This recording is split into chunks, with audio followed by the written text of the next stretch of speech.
The next speaker is member of Green Growth Council. He has written the book Politics of Climate Change. This British professor and political advisor is said to be the most prominent contributor to modern sociology. He has written over 30 books, translated into 30 languages. He is, to say it short, a legend. And he is still alive. He is not only alive. Ladies and gentlemen, it's an honor to give you Lord Anthony Giddens.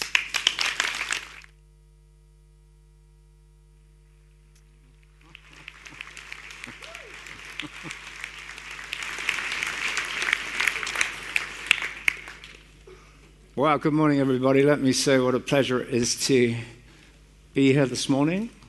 Thanks so much for that generous introduction. Can I say how much I support the objectives of Zero? I'd like to thank the organisers for inviting me, and thanks very much for a very nice party last night. Well, I don't know if you like jokes in Norway, but I could tell you a climate change joke. I can tell you it's very hard to find climate change jokes because climate change is too serious, really, to joke about. Anyway, here's a climate change joke. One planet is talking to another planet, right? And the first planet says to the second planet, "Oh, I don't feel very well. I think I got Homo sapiens." And the second planet says, "Don't worry, that doesn't last very long."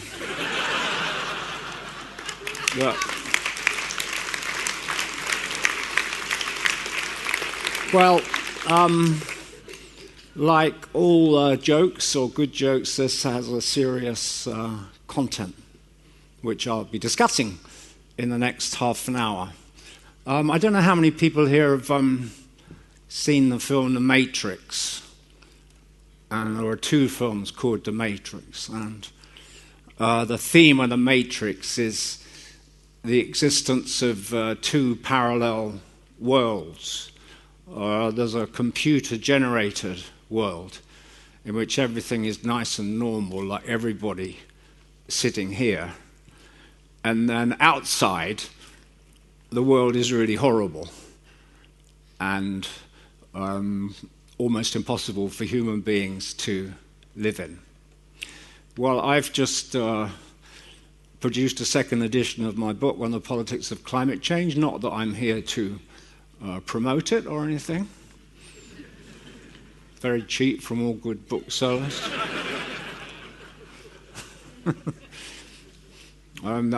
Just by interruption, the British writer Alan Bennett tells quite a good story about promoting his books. He was walking past a bookstore and he saw all these piles of books in the bookstore, and so he went in and offered to sign them.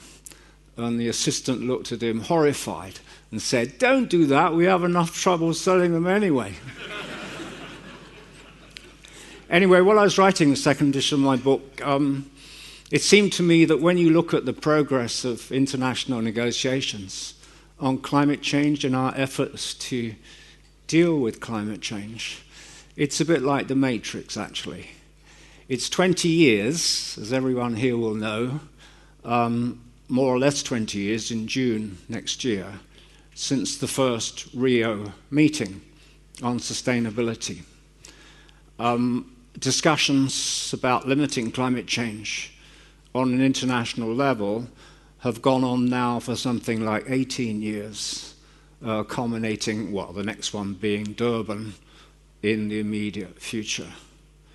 When you look at these negotiations, they have their own internal rationale, and they're kind of judged in terms of their success by how far they continue, by how far they give rise to new negotiations, by promises that are made, by projects that are discussed, by plans that are presented.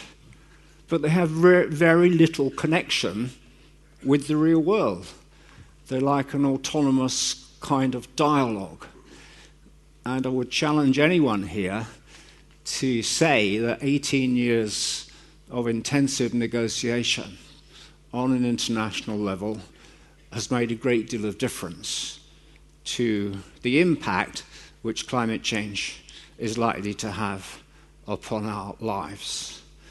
The most effective way of measuring that impact is through charting the progress of CO2 in the atmosphere, and the technically best place where that is charted out is in the Mauna Loa Observatory in Hawaii. And as of today, or very recently, CO2 emissions in the atmosphere have risen to 393 parts per million. This is not only the highest level recorded since effective measurements began. So far as we know, it's the highest level for 600,000 years. And each decade, it is increasing faster than the decade before. So there is an enormous distance between what's happening out there in the real world and the progress of our negotiations and our attempts to deal with this situation.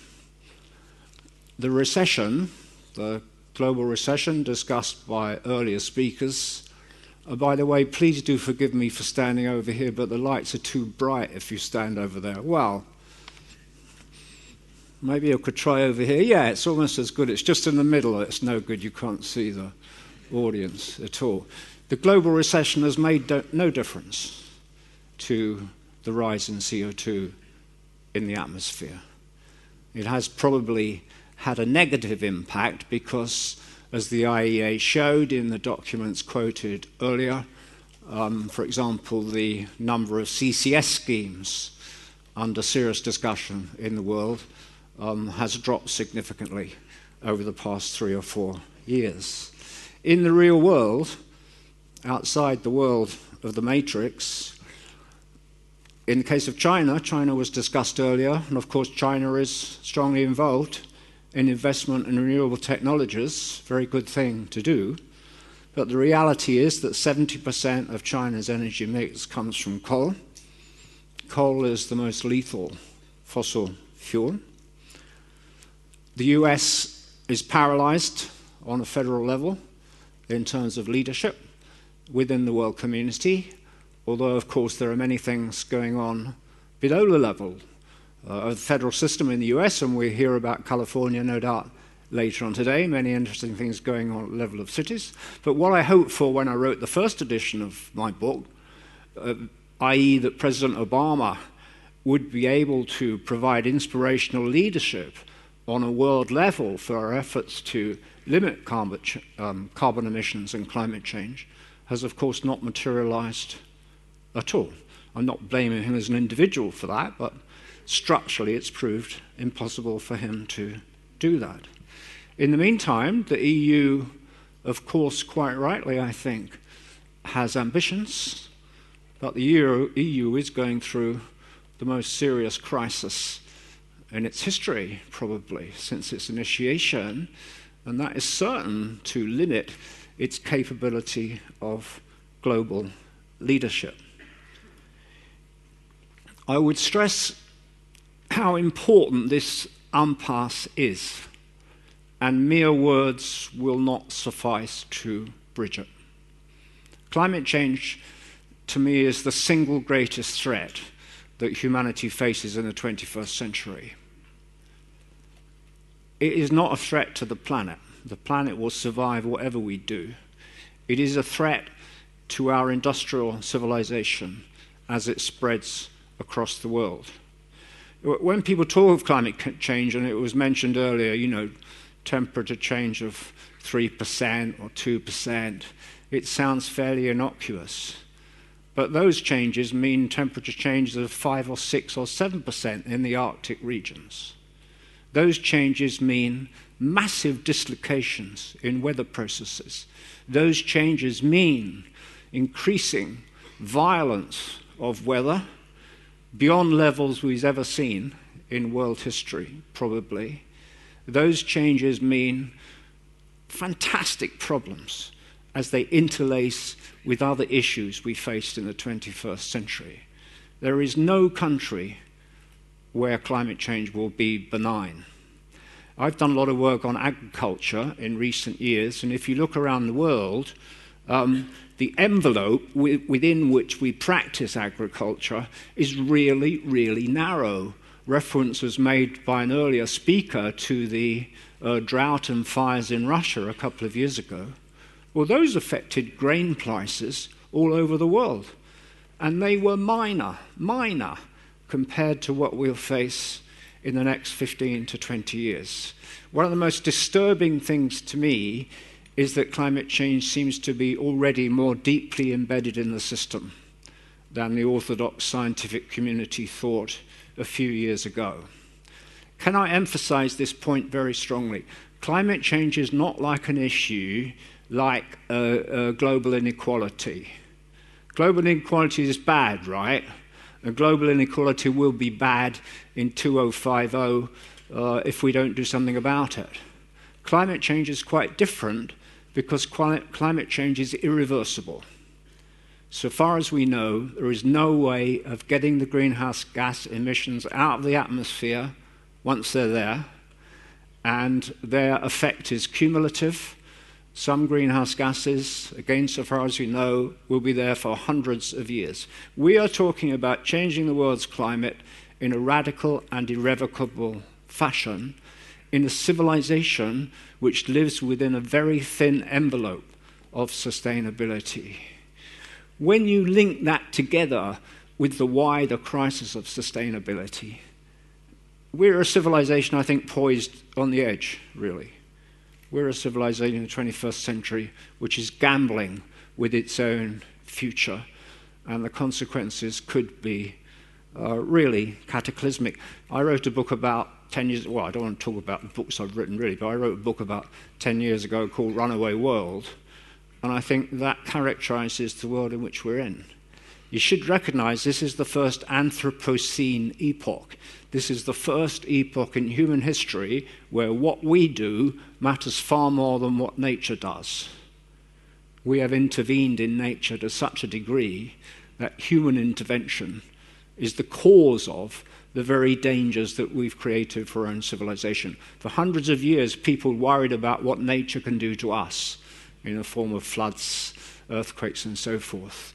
Now we have to worry about what we've done to nature, and this is a tremendous transformation, an inherent danger, really, in the very tissue of our civilization.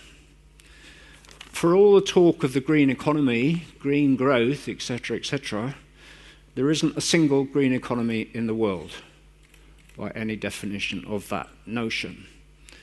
Each year, the organization Climate Watch does a kind of annual ranking of 60 countries in the world in terms of how far their existing policy and infrastructure is compatible with limiting climate change to 2 degrees. The latest ranking, which came out about 6 months ago, shows that no country in the world is on a path compatible with limiting climate change to what many regard as a reasonably tolerable level. Sweden usually comes out top, and did last time. Denmark's got ambitious plans and comes up pretty highly.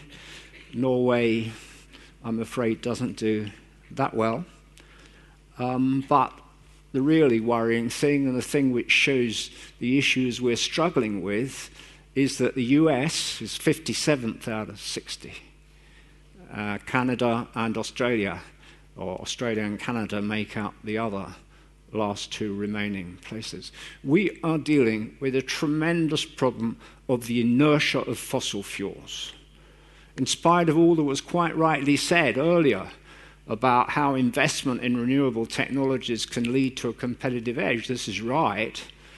At the moment, however, only 1% of the world's energy mix is composed of renewable energy if you exclude hydro and nuclear power. Only 1% of the world's energy mix. In the meantime, climate change is closing in on us. So what should we do? I mean, let me first of all stress that I'm not trying to denigrate the efforts of Rio, of Copenhagen, of Cancun, of Durban.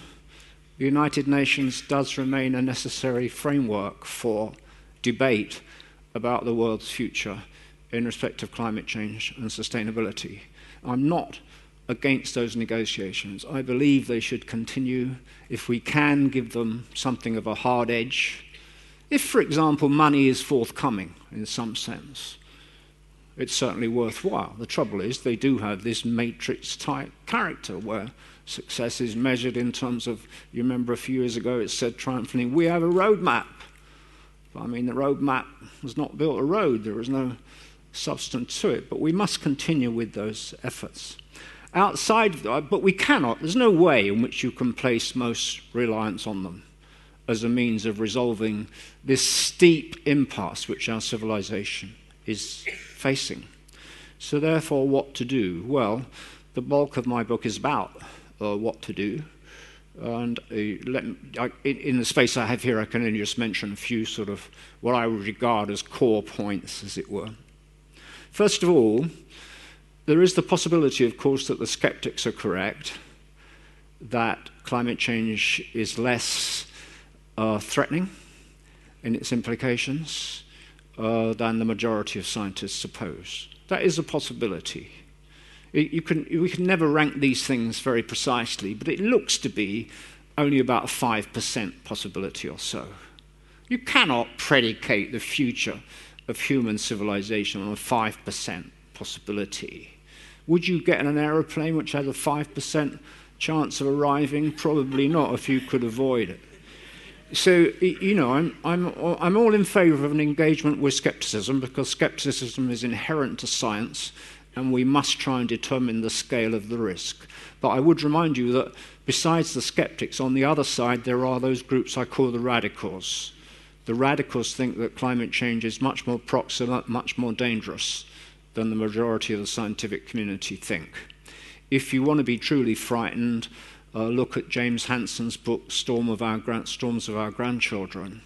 James Hansen, after all, is a celebrated NASA scientist. Most of the skeptics are not scientists. Some are, but most are not. The radicals are almost all scientists. Hansen says that if we burn the tar sands, as we are doing at the moment, the Canadian tar sands, that we might be condemning the whole planet to oblivion in terms of human life. He says the planet could track what happened to Venus over a period of about a century. So let's hope the risks are somewhere in between, but you have to recognize that we cannot just depend on a complacent attitude. So what can we do? Well, I would list 4 things, essentially, although there are many other things, of course, to discuss. First of all, on an international level, at this point, bilateral and regional agreements are likely to be much more important and substantial than universal negotiations, even though, as I say, we must continue with universal negotiations. Very interesting what's happening in Latin America, for example, where there is a general consensus among leaders of all stripes that climate change is dangerous to that continent, where the glaciers running down the Andes are melting, where you've had extraordinary unusual weather in the Amazon basin over the past 10 years. You have some hope that a country like Brazil could be a leader on the international stage. We used to think the industrial countries would have to be the leaders. I don't think this is true anymore. It's possible that China and Brazil and some other so-called developing countries could take much more of a leadership position. And regional agreements could be very important. If you had an agreement across Latin America, for example, it would have a strong impact on the rest of the world community. Within this, I would accentuate the importance of national leadership and national frameworks. That's why I support completely the consensus that we have in the UK over climate change policy, and the consensus, or at least within limited terms anyway, the consensus that you have in Norway. Small countries can be very important, mainly obviously in an exemplary way. What small countries can do is to show best practice which could be copied elsewhere, especially when it gives competitive edge. Rather than Norway, I would point to Portugal as an interesting example. Portugal introduced renewable energy in a very, very quick time, and had a very radical effect on its energy mix. There was one day about 2 years ago when 100% of Portugal's energy came from renewable power. What we know is the example of Denmark quoted earlier, fortunately does not apply in the contemporary world. Denmark took about 25 years to develop substantial renewable energy mix, but we know now that you can do it within about 5 years because of advances in technology. So examples like that, and I would include Norway within this, very, very important, but they can only be exemplary. Norway has 5 million people, China has 1.3 billion people, India has 1.3 billion people. You can see the scale of the difference. Second, I think we are simply going to need breakthroughs. We're going to need groundbreaking initiatives. We're in a situation where we have to search for breakthroughs. These could be of various kinds. I think political experimentation is important. I think it will be very interesting to see what happens in Germany as Germany has abandoned its nuclear power program, whether or not it can introduce a high proportion of renewables within a short period. It's an interesting experiment because Germany is a large country, and of course, as we all know at the moment, the core economy in Europe. I wouldn't write off the possibility on the basis of looking at what happened in Portugal and Spain. Spain also introduced a high proportion of renewables in short order. If Germany could, over a short period, transfer 20% of its energy mix to renewables, if it could upgrade and produce a smarter grid for the country, would be very important. Of course, that experiment could go completely wrong. It's just as likely, I would say, I mean, it's certainly possible, that there could be greater reliance on coal, or Germany could have to rely on nuclear energy imported from elsewhere, but it is an interesting and important experiment. I would include technological innovation under this category. I think governments should be investing in creative research. I don't think it's enough just to fund solar power or whatnot. You have to look for breakthroughs. Breakthroughs can't be achieved usually simply by concentrating on an existing system of technology. Breakthroughs are usually lateral, as was the case with the internet, for example. No one knew what they were inventing. We should invest in creativity on a broad level, I think, not just within renewable technologies themselves. Third, I think we need to do an enormous amount of intellectual and policy work on what the term green economy actually means, and also what the linked term green growth means. I know it was said I'm on the Green Growth Council, but I didn't invent the term green growth, and I'm a bit suspicious of it because these terms also can be part of a matrix world where we kid ourselves we're achieving things when we're not in fact achieving very much. When I say intellectual policy work needs to be done, I think at the moment we don't really understand what a green economy would actually be. Myself, I don't like the term green economy because I don't like the term green, if you'll forgive me, and I don't like green growth because of the problematic notion of growth.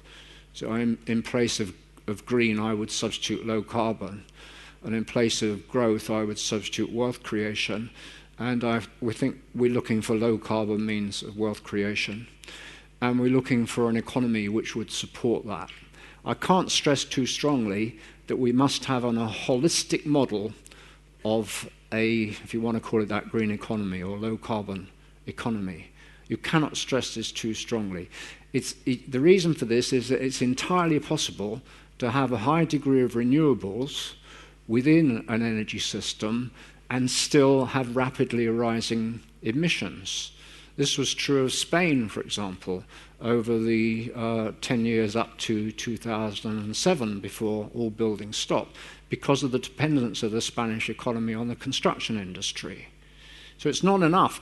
It could be irrelevant to build up the proportion of renewable energy sources unless you address the whole economy.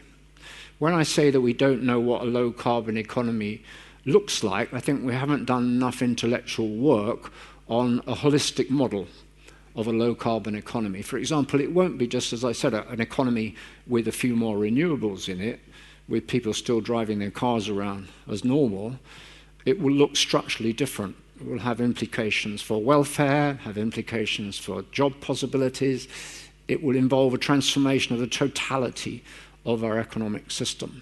I think if we can model it more effectively, we've got far more chance of creating it. At the moment, it's a sort of empty, largely empty notion, in my opinion. For those of you who are interested in this on an intellectual level, I think the book which has most successfully so far tried to come to grips with what a low-carbon economy would look like is Tim Jackson's book called Prosperity Without Growth, where in the last 3 chapters he tries to work out what a macroeconomics of a low-carbon economy would actually be like. We don't have any economics yet of a low-carbon economy because in orthodox economics, the environment is an externality. It's not included in the system. That's why Nick Stern said that, that climate change is the biggest example of market failure ever. So you can't simply graft on orthodox economics to working out what a low-carbon and environmentally sensitive economy would be like. We also need to do a lot of policy work on this basis because we're looking for an overall transformation. Finally and fourthly, I think, as an intellectual, I think there's a lot of work to be done also on a longer-term project of social and political transformation. We are living in an unsustainable civilization. Industrial civilization is somewhere close to its terminal point. We have to look for what will replace it. That, again, will not, as I said, be just technological. It involves a process of intellectual reconstruction. I think when you think, on a global level, a low-carbon economy would look like, when you pose the issue, how are you going to make it attractive to people, how are you going to generate a positive model of a low-carbon economy and a low-carbon society, we have to do as much work as people did in the mid-19th century when they were thinking, what is wrong with capitalism? We have to produce a different kind of society. Well, we have to do so now on a global level. And I think we need a new political philosophy for this. And my label for this political philosophy is Utopian realism. I think we need an element of utopianism in our politics because we have to look beyond the existing ways in which we live. We cannot generate a positive model for people of a new kind of society, and we cannot generate the means of producing it unless we have a utopian element which says the world need not be like this, there is something beyond it. However, because climate change is so urgent, so pressing, and so dramatic, we must have concrete means of achieving it. That's why I bring together these two apparently irreconcilable words, utopianism and realism. If I can just give you an example of that, for anyone here interested in how our cities might change and how our transport systems might change, I would recommend the work produced by the Massachusetts Institute of Technology lab called The Future of the Automobile. This work envisages what they call a mobility internet with cars and transportation which would look structurally very, very different from the ones we have at the moment. They show that this is technologically feasible. The technology exists to have driverless cars, to have cars that are structurally themselves very different from our existing vehicular system.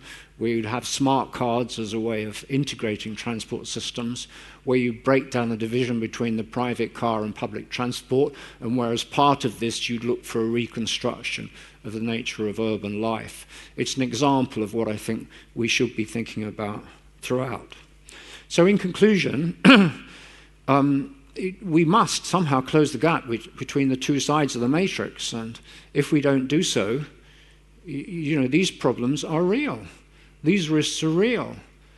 This is the most dangerous set of risks that any civilization, I think, since ours is a global civilization, has ever created for itself. And my main worry, the main sort of theme that ran through my book, is that we'll simply leave it too late.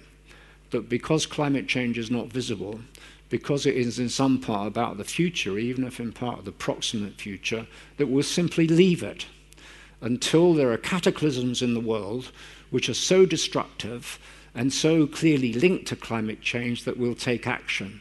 But by definition, since we can't get the greenhouse gases out of the atmosphere, by definition it will be too late.